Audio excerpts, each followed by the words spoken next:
So good afternoon. Here is our food for today. Sus, marami na ito. Barbecue. And look at that. Mag-vlogger ka na lang. Kain ka. And of course, the soup. We have mango soup. We have so much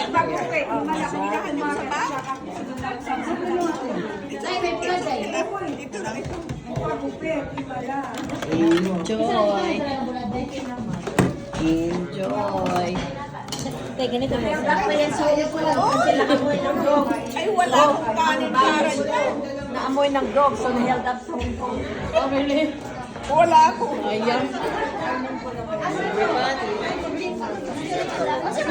Are enjoying to get their lunch. So, happy Sunday. God bless you all.